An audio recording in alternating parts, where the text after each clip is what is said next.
Hey there, everybody. How's it going? Welcome back to another awesome episode of On the Throttle with Jackie Van Ham. My buddy Josh Shortcut here, bringing you all of the breaking news going on out here in motorcycles and power sports. Josh, I am back from an exciting handful of days out in Las Vegas. No, not for the Super Bowl, but for AIMExpo. And it was a blast. It was such a good time. So many awesome new products and new bikes. And we're actually going to be talking about a handful of those bikes and what they've been getting up to this past week or so. My stories are going to be talking about that Triumph dirt bike. That's right, the TF250. I'm going to be talking about that and what it's been up to out there in the wild. And the folks over at BMW Motorrad are bringing the party. Josh, what you got going on in your neck of the woods today?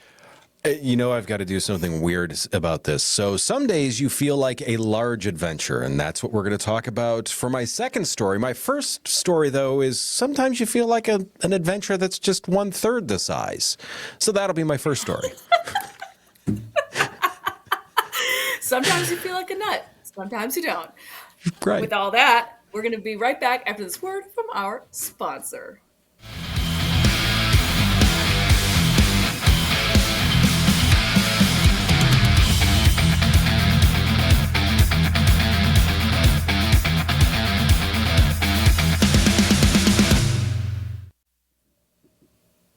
Welcome back, everybody. Now, as I mentioned at the top of the program, speaking of absolutely nuts, the folks at Triumph Motorcycle had a real barn burner for their very first race debut here in the United States. That was at Supercross East, was in Detroit just within the last couple of days. And the folks at Triumph, that was their very first race outing. If you're a regular follower of the show, you know Josh and I have been watching and anticipating this Triumph dirt bike for 500 years now. So let's go ahead and jump on into the details and race report from Supercross, from the 250 round, where Triumph indeed went racing. The slide on your screen right now is that awesome Triumph machine. This is the Triumph TF250X.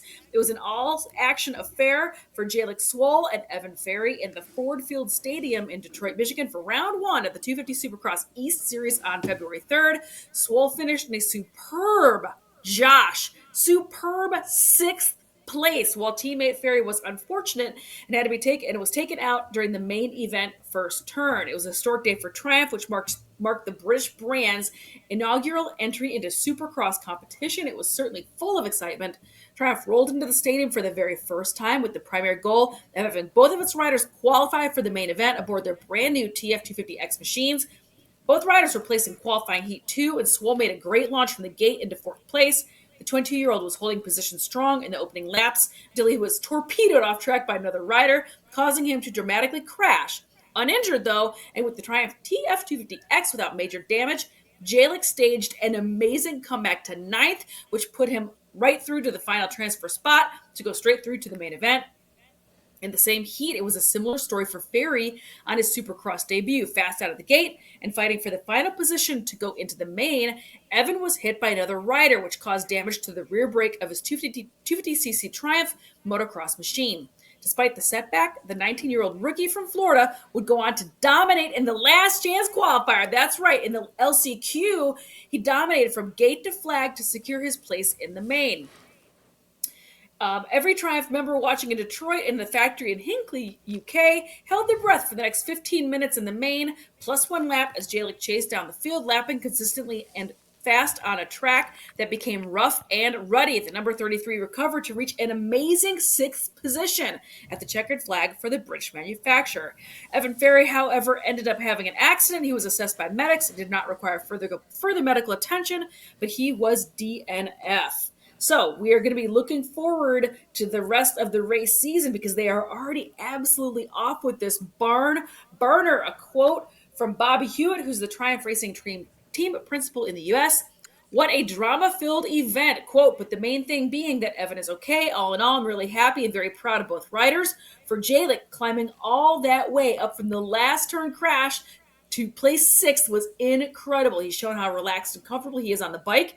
Evan was unlucky in the main, but just before that, he showed that if you're going into an LCQ, the style he did it is the way. Pull the whole shot from the outside and lead the whole thing." So that is what's going on for the folks over at Triumph, this 250 team. Really exciting news. Josh, what do you think about the folks over at Triumph racing in this 250 East Supercross edition? I'm super glad that they got a good result first time out. That to me is it's that initial result that says, okay, yes, this can do something. Now, them putting that together consistently is going to be a much bigger telltale on things. It could be the bike's just suited for that track. It could be just a number of other things with that. But it's showing a lot of promise, and to me, that's going to make some other people wake up. And once again, when we get more competition like that, it makes the whole market better. So I am glad to see this. It's like you said, it's going to be something that we're going to want to watch. Yeah, I'm definitely keeping an eye on this because this was a real barn burner. This was really, really exciting racing going on over there. So I will definitely be tuning in. Josh, what you got going on for your first story today? So we're going to start with the small adventure first because, that's just start small and build your way up, right? So last week, thank you for texting me the photos of the CFMoto Ibex 450 when that thing finally got unveiled here. Yes, it is coming to the U.S. I am pretty pumped about this one. This bike will feature a 449cc parallel twin, 43.6 horsepower, 32 foot-pounds of torque, 6-speed transmission. It is a 270-degree crankshaft. I don't know if you have heard the motor in the CF 450 sport bike that they have. It sounds amazing. Look up a YouTube clip of that engine. It sounds amazing. And you would never think that this thing is a 450 twin. This is running a chromoly steel tube frame, KYB fork and shock in the rear, 8 inches standard of travel at both ends, which is great for a bike in this range. Cross-spoke tubeless wheels. That's something huge in this category. It's tubeless and it's spoked. This is not something that's typically in this range of bike. On top of this, 385 pounds dry, which is the lightweight number that everyone is looking for when they want a smaller adventure bike. In this has an adjustable seat height of 31.5 or 32.3, depending on what you're comfortable with. 8.7 inches of ground clearance. It has a 4.6 gallon fuel tank, which when you realize this is under half a liter of displacement, that should last you quite some time. I think we're going to get good fuel mileage out of this guy. Single 320 front disc, 4-piston caliper, a 240 rear with a single piston.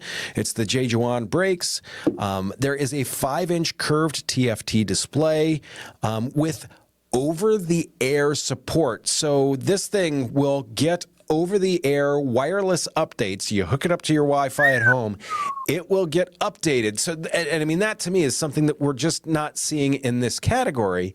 And we're going to talk about a little bit more about why in a second here. It runs a 59.3-inch wheelbase. Standard features are adjustable windscreen, handguard, skid plate, mirrors, USB-C charger, LED lights, and a slipper clutch. It has Bosch traction control on board, which is switchable. It also has the rear switchable ABS. The front is not switchable. Some people will like or dislike that. Zephyr Blue, which is what we see here. Tundra Gray is the other color option. This is the thing that I really wanted to get into. The MSRP on this thing is $6,499. So under $6,500, you're getting a proper adventure bike with all the thing that checks all the boxes for people that want to do adventuring stuff. This, to me, and the fact that it's got the electronics packages on it, it's got the adjustable windscreen, it's got all these items that you don't normally see until $12,000, $14,000 on bikes. It's got all of those options. To me, CFMoto is coming out charging hard and wants a number of other people's lunch money. and I think they're going to get it with this bike.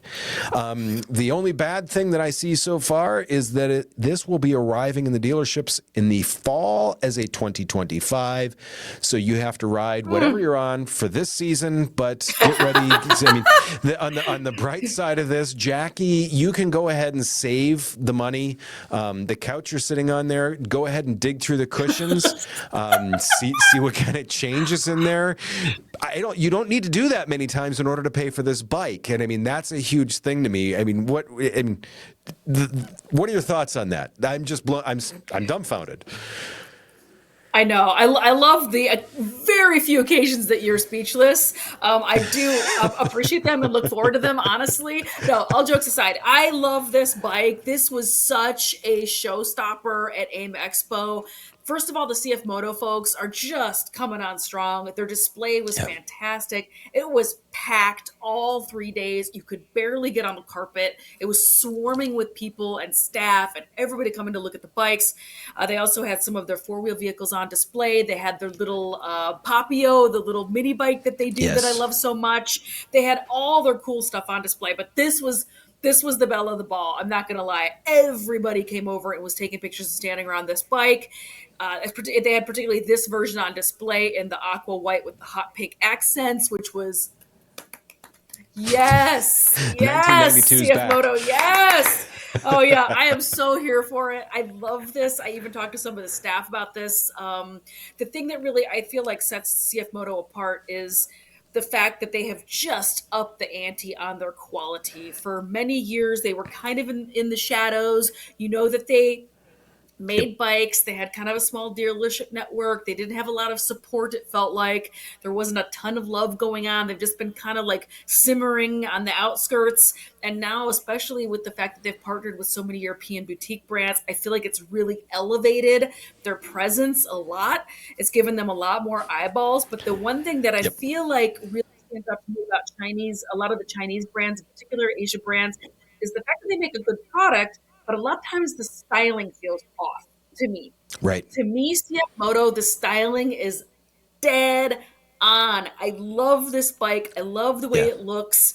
I think anyway, enough about that. But yeah, so the bike is totally stunned. It's made of beautiful elevated parts, and it's just shy of $6,500. This is, to me, such a cool slam dunk bike.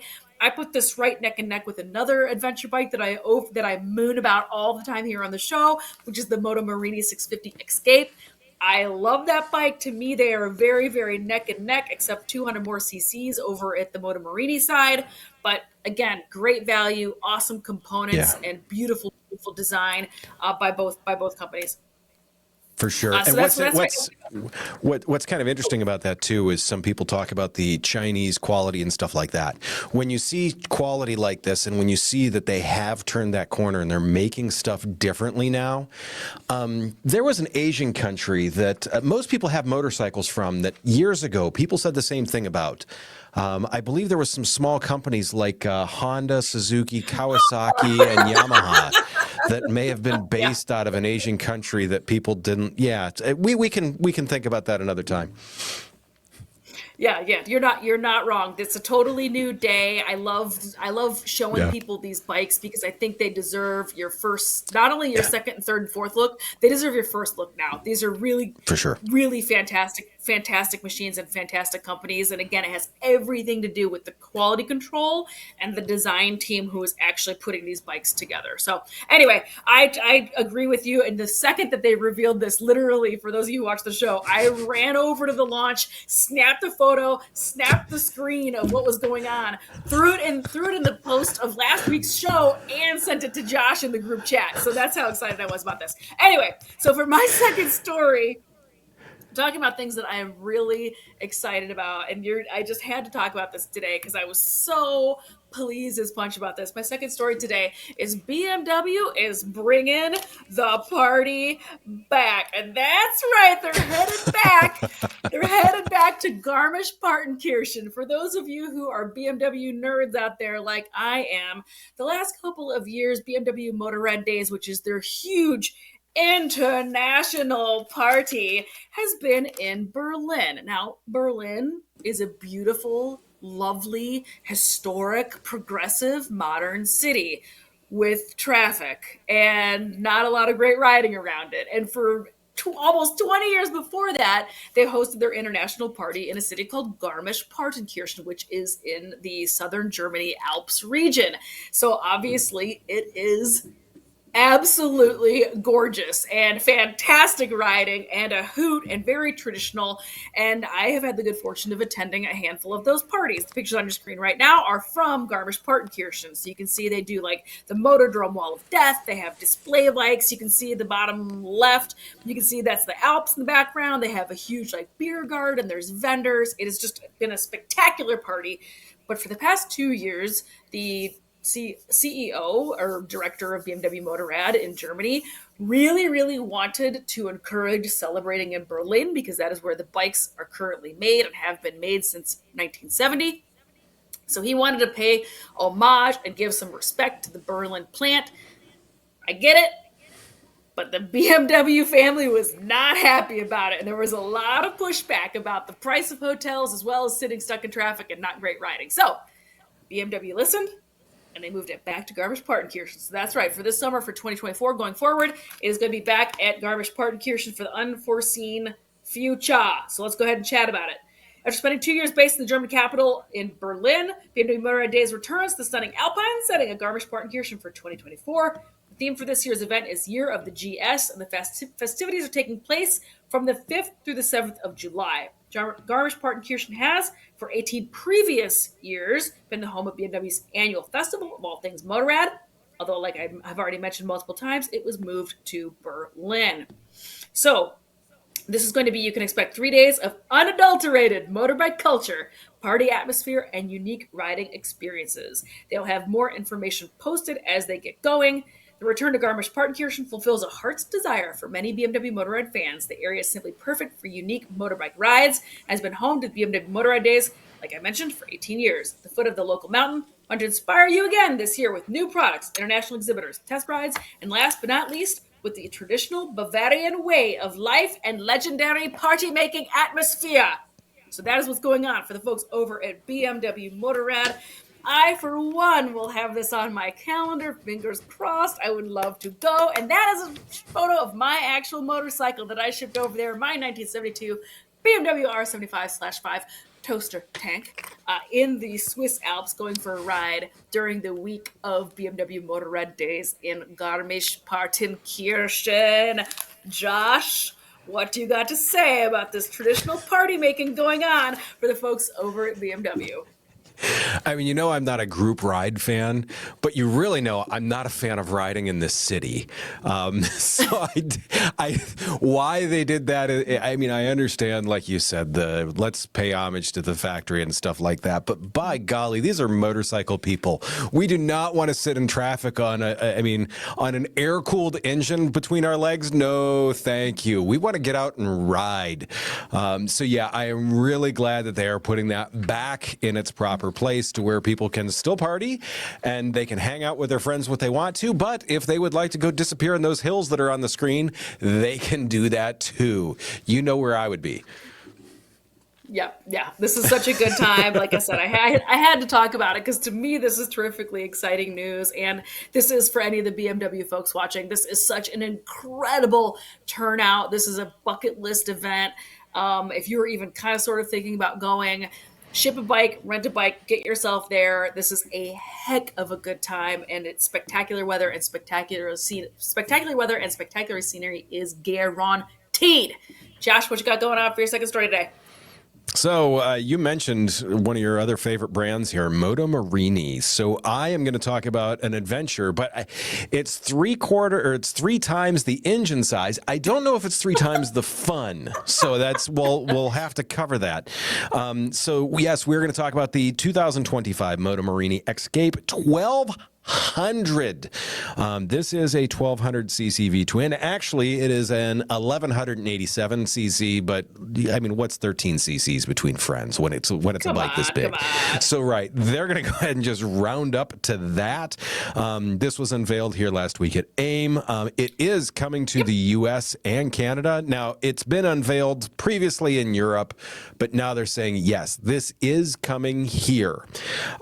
Great thing to do that with. I mean, the big adventure bike section is still very, very hot, and especially bikes like this because, look, this is not as much someone looking to go out on dirt.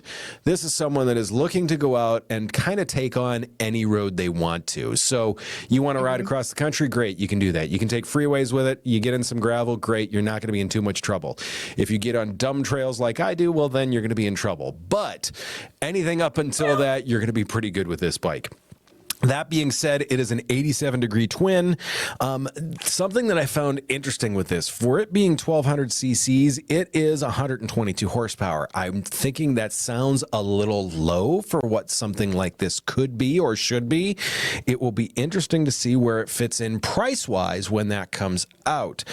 This does have 4 different riding modes. It has cruise control, quick shifter, traction control, and blind spot radar, which I found also very interesting. Brembo brakes with cornering ABS that is switchable because, yes, this can go off-road. Fully adjustable suspension, 6.7 in the front, 6.3 in the rear. The front end of this thing looks like something out of Predator and like it's going to eat me. With that mouth there at the front, when you look at this photo very closely, this very much has a look like there could be radar on the front of this also. It doesn't sound like there's something like that coming yet, but I definitely think that this could be something in the future.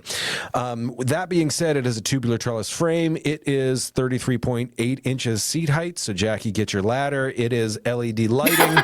7-inch TFT display with navigation. There's an aluminum luggage rack. Luggage accessories are available. MSRP has not been announced. It is arriving late 2024 as a 2025 model. This is like so many of the other Moto Morini things. This is Italian design with international components is what they're calling it. I think this is a great way to do it as long as you get that quality control in. This aims for balance of performance, agility, comfort, and style. There's a few people out there that have already pointed out, and I've seen this in a lot of the forums and a lot of the groups, people are kind of like, it's a little plasticky. My first impression of this was if a super bike and an adventure bike were alone together at night, this is what their child would look like when it was like in its low 20s if it worked out a lot. It's a muscular looking bike, but all the body work very much looks super bike-ish and kind of stretched to me. So I am interested to see what this turns out with. Pricing on this bike to me is going to be the key. I mean, you are up in a range that is, you're trying to compete with the GS, you're trying to compete with like the 1290R or just the 1290 Adventure, not the R with that. So you're up in this big bike territory. And you've got some features that are missing. You've got some other items there. It's down on power, so they're going to have to balance that with price. I think they're going to be in a position to do that. It is going to be interesting to see what they do. What are your thoughts, Jackie? Is this a super bike that somehow like got longer legs on it? Well, I am a huge fan of that 650 Escape, as I already mentioned. Sure. Just as a side note, I had a really great conversation with actually several of the Moto Morini family that were there, some of the staff that were really, really helpful. We did do a walk around video of this particular bike, and we got some more details about it, but y'all are going to have to stay tuned, hit that notifications on, and hit that subscribe button, because we'll be releasing that video here as a little segment within this program, or possibly as a standalone little video to talk to you about this new 1200. But I can tell you that the 650 Escape in particular, it does come with an opportunity for a low version and a low seat, if I remember that correctly. So I can actually fit on that bike, which I am super pumped about. But this guy was really great looking in person. In photos, I hear what you're saying, because it does have these, like in this particular colorway, the pieces look very, very long, which has a tendency to kind of Yeah. read as plasticky in photos. So I get what you're saying about it. If I saw this version, though, more like murdered out, I think this would be really, really slick. This would be a great looking bike. I Agreed. already think it is. I do like the front end of this machine. And this does come stacked with a ton of bells and whistles, and it's all Italian design. So it is really beautiful in person, but has enough oomph to back it up. It's got this huge dash. It's got, all the components that you've already mentioned. This is just, to me, another really, really great example of companies that are building bikes in Asia using using a little bit of savings, but having awesome design and awesome quality control. I think this is going to be really value driven proposition. I don't remember getting an exact number because I'm going to ask. I don't remember getting an exact number out of these folks at the AIM show, but I was told that when they're willing to talk money, that this would be very, very aggressively priced for bikes that are Makes in sense. that category. So I'm really curious to see how this all shakes loose. I think that the price tag will tell a lot of the story as far as how competitive it is going to be in a very, very crowded space. So that's what I got to say about this 1200 Escape. I think it still is incredibly beautiful. I got my heart set on that 650, though. I'm not going to lie. That's my jam right there. I love that guy. But that's going to be it for today's program. So thanks for tuning in. As I mentioned just a hot second ago, we did get the chance to walk and talk and chat with some of the folks there, and we'll be releasing some of these little standalone videos and little behind the scenes type things coming in the near future. So make sure you stay tuned. You're not going to want to miss it. Thanks again for tuning in every single week, clicking that like button, sharing these videos, doing all the things and the stuff, and we will see you next week.